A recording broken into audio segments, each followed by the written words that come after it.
Are you ready for camping and tent ideas? 1. Invest in a decent cool box. The average cool box will keep food cool for just a few hours, 8 hours if you're lucky.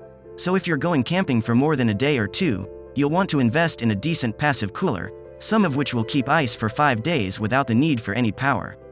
If you are camping with an electric hookup, then an electric cool box makes a good investment, but for those camping without an AHU, we recommend Coleman Extreme coolers. 2. Don't forget cooking utensils. It's easy to forget things like wooden spoons, spatulas, scissors, bottle, can opener, serving spoon and tongs, so pack a kitchen utensils box to take with you, and it can also help to plan your meals in advance. 3.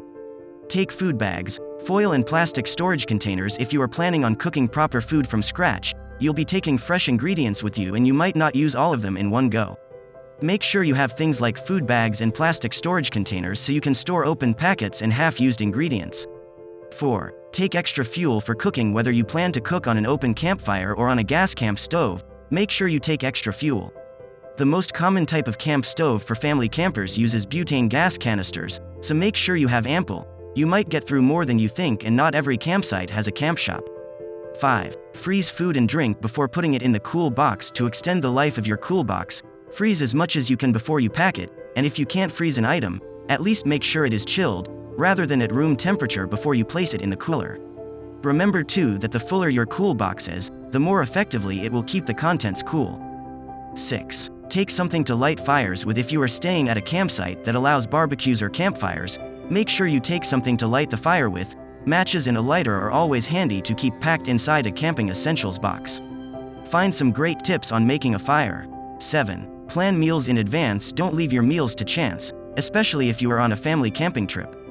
Planning meals for each day means you'll know exactly what groceries you need to take with you, and it will also dictate what cooking equipment you'll need to take, for example a wok, drainer, fish slice, etc. 8. Prep food at home before you get to the campsite. Prepping food at home makes cooking at the campsite much easier. Doing things like chopping onions and preparing vegetables is much easier at home in the comfort of your kitchen, so get a head start at home. Then you can store your prepped ingredients in food bags or storage boxes to make cooking at the campsite a doddle. 9. Take plenty of snacks. As well as planning your meals in advance, also make sure you take plenty of snacks. Crisps, nuts, and fruit are ideal if you or the kids get an attack of the munchies and you're camped far away from the nearest shop. 10. Use spray oil for cooking. When it comes to campsite cooking, a small bottle of spray oil is much more convenient for cooking than taking a huge bottle from home or decanting it into something smaller. 11. Take a water carrier. A collapsible water carrier that also easily dispenses water is a camping must-have. There are loads of different designs available, some that are easier to use than others. Go for a water carrier that folds flat to save on space, but remains relatively rigid in use, even when it's not full, as this makes actually dispensing water much easier. We recommend the Outwell Collapse Water Carrier. 12. Pack a kitchen essentials box. If you're planning on cooking whilst you are away, you'll need to make sure you've got the equipment and tools to allow you to do it. A stove, kettle, pans, cutlery, plates, bowls and mugs are essential, but also think about where you're going to cook. Do you really want to be knelt on the floor outside the tent cooking a meal for 4 on a trangia? 13. Don't rely on just a barbecue or open fire for cooking. It's all well and good planning to cook and dine al fresco on a camping trip, but the reality is that weather conditions won't always be on your side. If you've only got a barbecue or are relying on a campfire, if it rains your plans will be scuppered. Make sure you have an alternative method of cooking food. A simple camp stove is a great investment. 14. If you are cooking on an open fire, rig up a tarp. Cooking on an open campfire is a simple joy, but if the weather is bad you'll need to ensure the fire is protected. Rigging a tarp a safe distance above your campfire is a great way of protecting it from inclement weather, ensuring you'll still be able to cook even if it's pouring with rain. 15. Collect miniature condiment sachets. I'm not suggesting you walk into your nearest fast food joint and take up a vast armful of them before striding out, but the odd salt sachet here and there won't go amiss, and they are ideal for camping if you don't want to take actual bottles of tomato ketchup and so on. Bear in mind though that ketchup, olive oil and all sorts of things do come in handy miniature sizes, making them ideal for taking camping. Water carrier. A decent water carrier is a camping essential.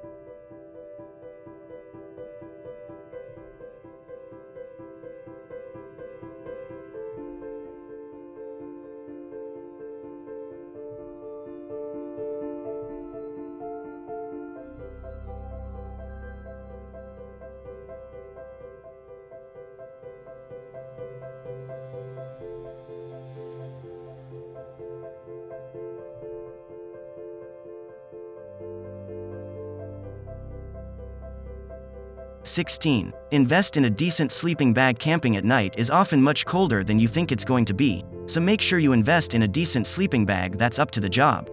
If you're camping in summer, nights can still be chilly, so we recommend a decent 3-season sleeping bag. 17. Take extra blankets. Being cold when camping is no fun, especially at night in bed, so make sure you take some extra blankets along to keep you warm at night. See our cold weather camping tips. 18. Take a hot water bottle. If you are camping in early spring, late autumn or winter, a hot water bottle is a great way to keep warm in bed. Even the best quality sleeping bag will benefit from the extra heat generated by a hot water bottle, helping you sleep like a baby instead of shivering all night. 19. Don't sleep directly on the floor. A lot of cold comes through from the ground, so if you sleep directly on the floor, you'll be much colder than if you sleep on an insulating surface. A nice thick sim, 5 centimeters or more, which includes foam padding, will provide great insulation, as will a camp bed that keeps you off the cold floor, or failing that, use an inexpensive insulated foam pad. 20. Take a lantern rather than relying on a handheld torch. Whilst torches have their place, if you want to read in bed for example, a lantern will provide a more practical light source that you won't have to hold to direct light where you want it. Alternatively, a head torch allows for nighttime reading and is a great all-round solution. 21. Pack a torch for nighttime. Loo visits. A handheld or head torch is a must for middle-of-the-night visits to the toilet, as are shoes that can easily be slipped on and off.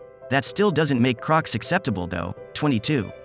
Consider investing in a camp loo. If you visit the loo several times during the night or have small kids that do, investing in a camp loo can help ensure you don't spend your nights bleary-eyed, trudging back and forth from the toilet block. We recommend the Thetford Porta Potty 165 Cube. If you've got a large multi-room family tent, then you can pop the camp loo discreetly in its own compartment. Alternatively, invest in a simple pop-up toilet tent to place beside your tent to save to having to traipse too far at night. Always make sure you dispose of waste at the campsite's designated chemical disposal site. 23. Put an extra blanket under your airbed. Outside of the summer months, airbeds, especially the fancy-looking double-height ones, can be cold to sleep on, as essentially you're sleeping on a huge block of cold air. Pop a blanket or even a picnic rug under your airbed to give you some much-needed insulation. Check out our complete guide to camping beds and sleeping in comfort under canvas. 24. Use battery or solar-powered fairy lights for gentle diffused light inside the tent. Fairy lights used inside the tent produce a lovely gentle glow, and not only do they look pretty, but they are lovely to read by and are much more soothing than camping lanterns that tend to provide quite harsh directional light that isn't conducive to catching those all-important Z's. 25. Check for your mallet, pegs and poles before you leave. Before you set off for your camping trip, make sure that you've checked that the poles and tent pegs are inside your tent bag rather than just assuming they are. Also, make sure you've got at least one mallet and a tent peg puller packed too. 26. Make sure you know how to pitch your tent before you get to the campsite. On a relaxed sunny afternoon, pitching a new tent isn't such a headache, but imagine getting stuck in traffic, arriving late, and then the heavens opening. Frantically pitching your tent in bad weather with diminishing daylight is a drag, but even more so if you're attempting to pitch a brand new tent for the first time. Have a test run in the back garden, watch a YouTube video, or at least read the instructions on how to put up your new tent before you arrive on site. 27. Think about where you pitch your tent. Some campsites have set pitches so you won't get much choice in the matter, but the best kind of campsites allow you to choose where you want to camp. It goes without saying that a flat pitch is best, but also be mindful of your proximity to things like the toilets, roads, and play areas. You'll find these areas are busier, noisier, and less private, and note the position of trees, walls, and fences. 28. Consider comfort inside your tent. Extras like folding camp chairs, tent carpets, or even just a picnic rug on the floor will all add up to make the camping experience more comfortable, so consider adding some comfy extras to your packing list. 29. Give the kids jobs to do whilst you are busy pitching and setting up. Children can sometimes prove to be a bit of a distraction. Give them jobs to do so they aren't under your feet and they feel like they are helping. Delegate easy jobs like blowing up airbeds, fetching water, and setting up simple camp furniture to the kids so they feel involved and are kept busy. 30. Clear the ground before you start to pitch. Before you start to lay out your tent on your chosen pitch, check it for things like pebbles and large twigs. Things like this can damage your ground sheet and will feel uncomfortable underfoot once the tent is up and in use. 31. Create some privacy using windbreaks. Creating shade is big and clever, so if your tent doesn't have a built-in canopy, you could pitch a separate awning or tent extension, but for more privacy consider using windbreaks. Just make sure they don't encroach onto adjoining pitches and are allowed in the campsite rules. 32. Ditch your standard tent pegs. Most tents come with pathetically woeful tent pegs that bend easily.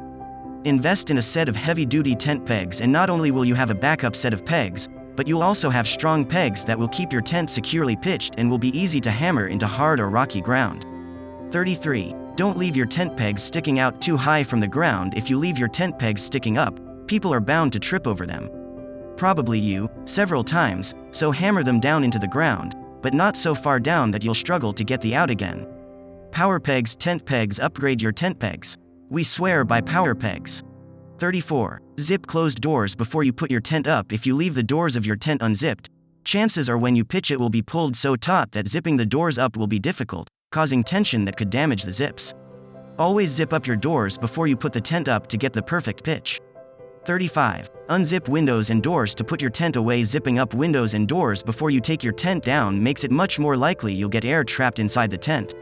With nowhere for the air to go when you roll the tent up, at worst you risk damaging your tent. At best, you'll struggle to pack the tent away again as it will be puffed up with air, so before you pack down, make sure you open up windows and doors. 36. Don't push in tent pegs using your feet. The easiest way to bend tent pegs is by attempting to push them in with your foot. If the ground is super soft, you might get away with it, but in normal conditions, you're more likely to bend the pegs, rendering them unusable, so always use a mallet. 37. Take a pair of in-tent shoes with you in case of wet weather. Make sure you take either a second pair of soft shoes or even slippers to keep your feet warm inside your tent. Ugg boots are horribly unfashionable, but are ideal for inside the tent. Alternatively, check out these funky The North Face mules or these cool trainer-like Teva Ember mock camping slippers, which we swear by and always take camping with us. 38. Choose your campsite wisely. Campsites all have their own distinct personalities. Some are vast and sprawling with things like discos, children's play areas, cafes, shops, and even swimming pools. Others have a much wilder and a more back-to-basics vibe, so be mindful of the kind of camping experience you want and make sure you choose your campsite accordingly. See our tips on choosing a campsite.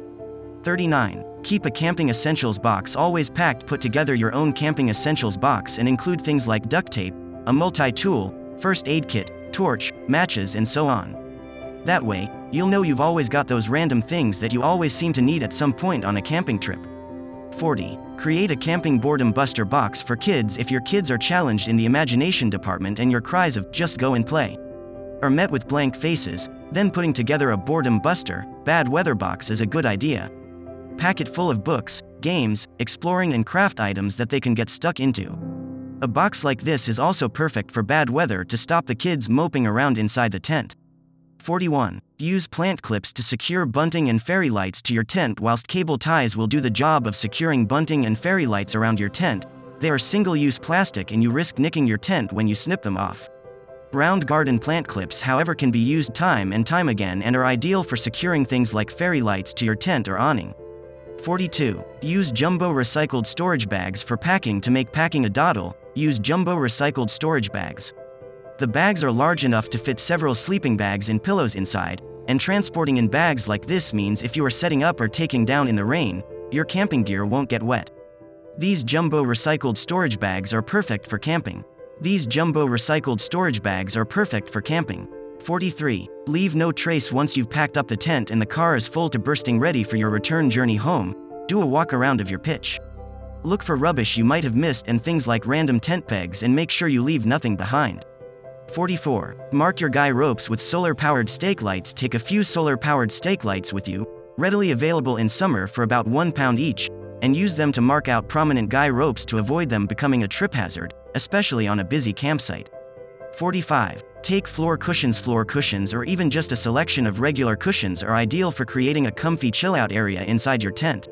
46. Don't choose a small tent. That tiny single-skin pop-up tent for 20 quid at the supermarket might seem like a great idea at the time, but on a camping trip of anything more than a night or two, or for family campers in particular, you'll find a tent that provides you with space makes for a much more practical and enjoyable camping trip, so don't fall into the trap of choosing a tiny tent. If it says it's a 5-person tent, remember that generally means 5 skeletons on narrow sims, self-inflating mats, and doesn't allow for luggage or camp furniture, so choose a tent that's bigger rather than smaller. 47. Plan for bad weather. Even if you are camping in the summer in the UK, it can still mean chilly nights and sadly, lots of rain. Being stuck inside a tiny tent on a wet day can be soul-destroying, so make sure your tent is large enough to include a living area that you can hang out in if the weather is wet, and also make sure you have wet weather clothing and plenty of things to keep you occupied if you're stuck inside the tent. Ultimate camping tips. It's not hard to create a DIY glamping setup. 48. Glamp up your tent. Some people like a back-to-basics camping experience, others like to camp in comfort and in style. If that sounds like you, there are some simple steps you can take to make your camping trip feel more like glamping, glam camping. Investing in extras like fairy lights, throws, bunting and cushions can transform the camping experience. 49. Take something to charge your essential devices. Sure, most people camp to get away from it all, but having a charged mobile phone is actually pretty useful. From navigation to an emergency method of contact, if you are camping, it makes sense to make sure your phone is charged and operational. If you use your phone as a music player and camera, then you'll eat through battery life, so make sure you have a power bank or solar charging device with you to keep your essentials topped up. We recommend something like the Hubby 10K or the Jackery Explorer 500 portable power station. 50. Read up on the campsite rules. We've previously mentioned that choosing the right kind of campsite is crucial, but once you've chosen a campsite and before you arrive, make sure you are aware of the campsite's individual rules. These can range from absolutely no noise after 9 p.m., to no music, dogs or campfires, so make sure you are aware of the rules and that you stick to them. 51. Be mindful and respectful of other campers. Listening to a football game on the radio or playing music might be your idea of relaxation, but if you are at a campsite rather than wild camping, you'll need to be mindful and respectful of other campers. Don't ruin their experience through selfishness. 58. Pack walking books, wildlife books and a paper map of the area. We've become so used to Wi-Fi and 4 grams that it can come as a shock when you arrive at a campsite that is remote enough to have no phone signal or internet connection. Before you leave, make sure you have at the very least printed off the names and addresses of local places to visit or explore. Even better, don't forget to take your walking books, nature and wildlife guides and an OS map of the region. That way, even if there is no connection, you'll still have plenty of things to do, including ready-made walking routes to follow. 59. Take fire safety seriously. Let's face it, when camping in the UK, most people end up cooking under an awning, and whilst awnings provide much higher levels of ventilation than inside a tent, never cook inside your tent. It's still worth ensuring you take some precautions. A carbon monoxide alarm, fire blanket and extinguisher don't take up much space, but will help make campsite cooking that bit safer. 60. Pay attention to how you pack your car. When you pack the car, make sure the things you will need first when you arrive on site are easily accessible. So things like your tent, pegs, mallets, etc. should either be packed last so they are easier to get to, or packed in a way that means you won't have to unpack the entire car before you can get to them. Especially handy if you end up having to set up camp in the rain. 61. Burn incense to banish musty smells. With your tent and camping gear often kept in a garage or shed, when you get them out they can be a bit pongy. Burning a stick or two of incense is a great way to clear out any lingering musty odors, and it leaves a much less artificial scent than using a spray air freshener. 62. Use a footprint ground sheet for wet weather camping. When camping in wet weather, mud is a given. With the bottom of your tent coming into direct contact with the muddy ground, packing away at the end of your trip can be a grim affair, especially if you have a sewn-in ground sheet like most modern tents do. Folding meters of muddy tent in on itself will inevitably lead to you getting the fly sheet muddy too, so one way to avoid this is to use a second footprint ground sheet. On pack down, you can fold your tent away as normal and pack the muddy footprint ground sheet away separately.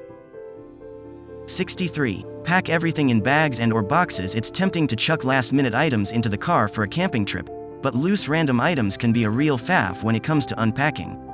If the weather is bad especially, traipsing to and from the car carrying individual items means they are more likely to get damp and soggy, so resist the urge to just fling last-minute items into the boot.